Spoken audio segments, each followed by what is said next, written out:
म रविन्द्र अधिकारी, म नेपाल मौरी पालक महासङ्घको पूर्व केन्द्रीय उपाध्यक्ष।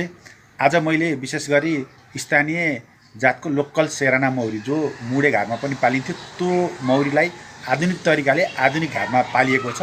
त्यस घारबाट अधिकतम भन्दा बढी चाहिँ मह कसरी निकाल्ने भन्ने भिडियो बनाएको छु र सबभन्दा पहिला यो कसरी गरिन्छ भन्ने विषयमा म तपाईलाई भन्छु, त्यसपछि प्र्याक्टिकलमा लैजाउँला।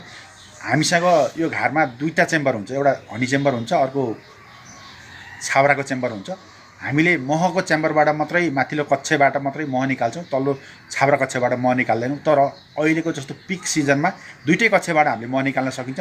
माथिल्लो चेम्बरमा 10वटा फ्रेम हुन्छ, 10वटै फ्रेमबाट हामीले मह निकाल्छौँ रेगुलरली। जहिले पनि सबैले त्यही गरिन्छ, किसान साथीहरूले दाजुभाइहरूले त्यही गर्नुहुन्छ। तर मैले त्योभन्दा अतिरिक्त मह उत्पादन गर्ने आइडिया तपाईँहरूलाई देखाउँदैछु।